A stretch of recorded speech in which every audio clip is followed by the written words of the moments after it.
Today's review is sponsored by the new hit video game, Whitewashing. It's literally as fun as watching paint dry. Watch it, Alan. I'm shooting.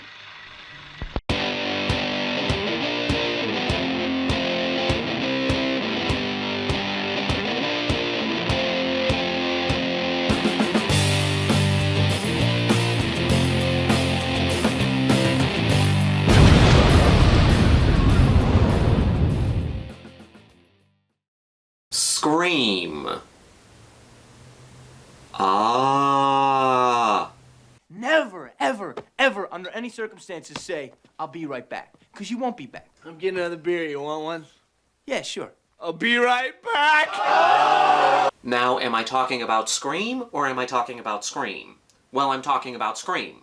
No, not Scream, Scream. No, I'm not talking about Scream, I'm talking about Scream. Okay? I'm talking about Scream, not Scream. As you can guess by that lame excuse for an Abbott and Costello routine I just did there, with Scream 5, or Scream 2022, or whatever the hell they're calling it now, but with that movie coming out, I decided, what the hell, let's talk about Scream from 1996.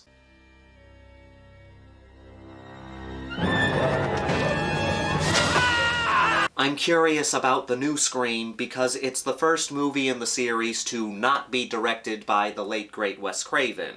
Let me know if you'd like me to do a review for the new one. But I do want to talk about the original Scream because it's a very important movie to me.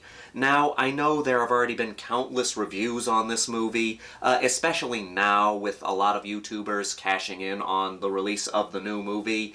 I don't know if I'll be able to add anything new to the conversation, but I'm gonna try. If you're a horror fan, you know the plot to Scream. The main character is Sidney Prescott, played by Neve Campbell, one of the best final girls in the genre. 1 year after her mother was brutally murdered, Sidney is now being stalked by a new killer, someone who's seen way too many horror movies. Nice try, Randy. Tell Tatum to hurry up, okay? Bye now. If you hang up on me, you'll die just like your mother. Do you want to die, Sidney? Of course, in my humble opinion, there's no such thing as too many horror movies, but maybe I'm a little biased. This psycho targets Sidney and her friends using horror movies to play this sick game. Here's how we play. I ask a question. If you get it right, Steve lives. Please don't do that. Come on, it'll be fun. Please. It's an easy category. Please. Movie trivia. Just to let you know, I'm going to have spoilers in this review. Scream was one of the most popular movies in the 90s when I was growing up. A lot of people have already seen this movie. If you haven't, you should check it out. A lot of people love this movie. Some people don't. Either way, you should check it out. Scream was a very important movie to me when I was growing up, mainly because it's how I began my friendship with one of my best friends, Keith.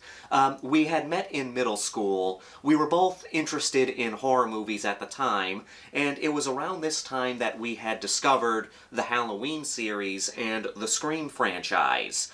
We had one sleepover where we binge-watched the entire Halloween series, with Halloween H2O being the final movie in that series at the time, and then we had another sleepover where we binge-watched the Scream series. These were the first two franchises that we had really gotten into. In many ways, Halloween and Scream are what turned us into die-hard horror fans. So Scream was a big part of my childhood.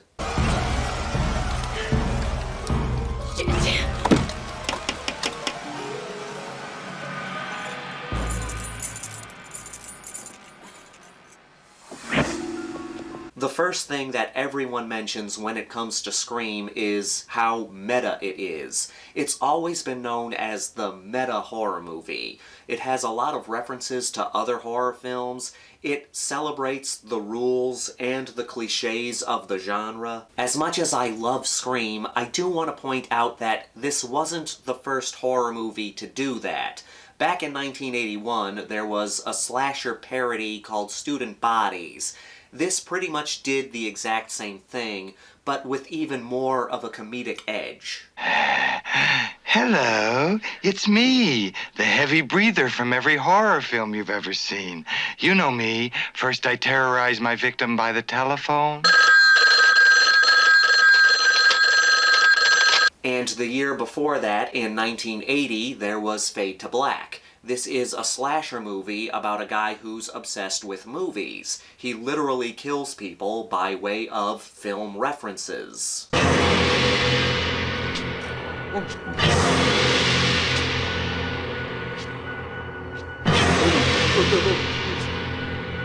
I did a full review for that one, so click up there and watch that video if you want more information. That's right, I'm a whore. Still, Scream is a horror movie that has fun with the fact that it's a horror movie.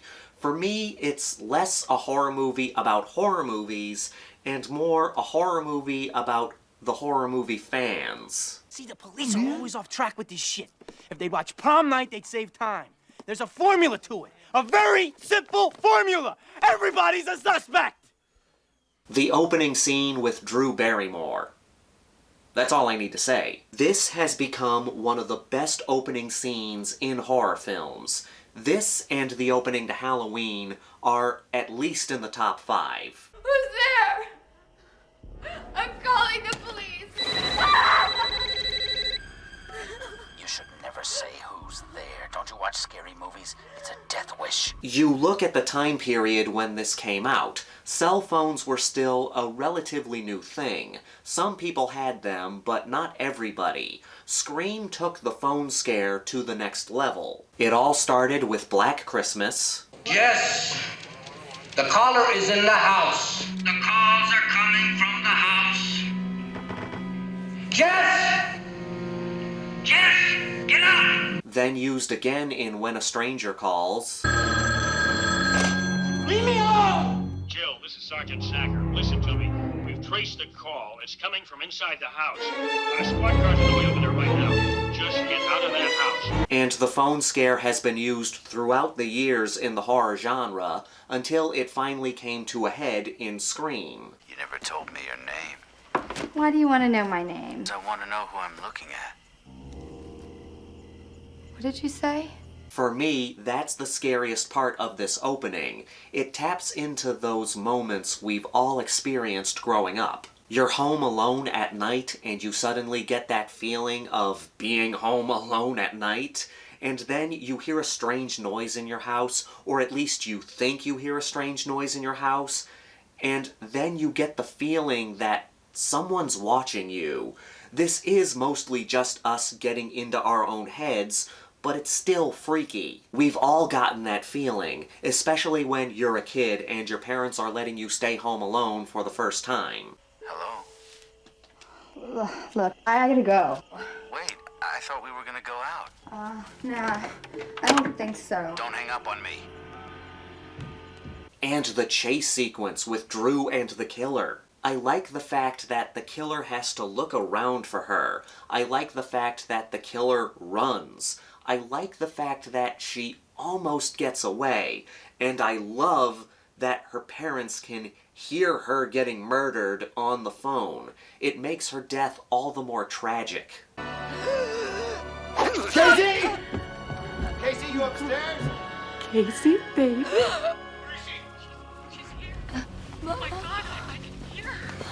Let's talk about our killer, or killers, Billy and Stu. It's a fun game, Sidney. See, we ask you a question, and if you get it wrong, booga! You die. You get it right, you die. I think the best twist endings are the ones that make the movie better on repeat viewings. Knowing that both Billy and Stu are the killers allows us to play guessing games as we watch the film. Who's on the phone during this scene? Who's in the costume committing this murder?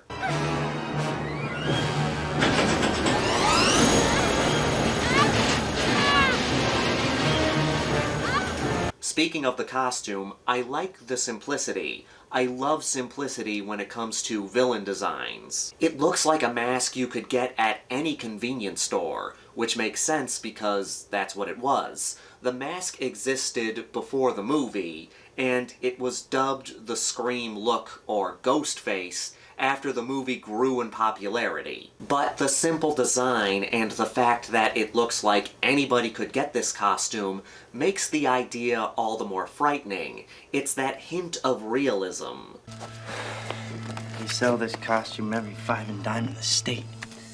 There's no way to track the purchase. One complaint that people have about the killer is his clumsiness. He gets beaten up a lot, and he's constantly falling all over himself.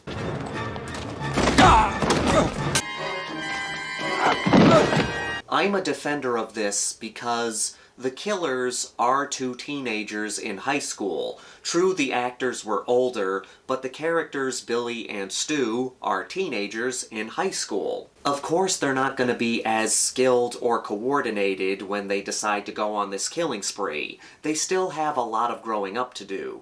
When you look at it from the angle of, these are 2 high school teenagers who just decided to go on a killing spree, the clumsiness makes a little more sense. I'll rip you up, you bitch! Just like your fucking mother! You gotta find me first, you pansy-ass mama's boy! Fuck! Fucking hit me with a phone, dick! And that's another thing I can praise Scream for. The mistakes characters make are mistakes that make sense. It's not just stupidity moving the plot forward. Like when Sidney complains about horror movie victims. What's the point? They're all the same. Some stupid killer stalking some big-breasted girl who can't act, who's always running up the stairs when she should be going out the front door. It's insulting. Then she ends up running upstairs. But why did she run upstairs? Well, it started with her locking her front door because she thought she was in danger, and then she has trouble with the lock when she's being attacked by the killer. So at that point, the only place to go is upstairs. I'm fine with mistakes being made during the attack. I don't tolerate characters knowing they're in danger, having plenty of options, and then going out of their way to make the dumbest decision possible. Neve Campbell as Sidney is a fantastic final girl. She's vulnerable, yet strong. She's clearly afraid, but she still kicks ass. And she's sassy. I like sassy. So, how's the book? Well, it'll be out later this year. Oh, I'll look for it. I'll send you a copy. Scream has a relatively low body count compared to traditional 80s slasher movies. It's in that golden area that I like. Above 5, but below 10. I enjoy good bloodbaths with bodies piling up, but I do think that smaller body counts can be more effective.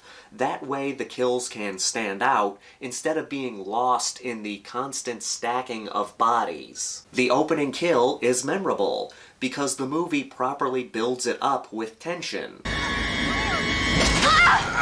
The death of the principal is memorable. 1, because it's Fonzie, 2, because they developed the character a little and then built up to the kill.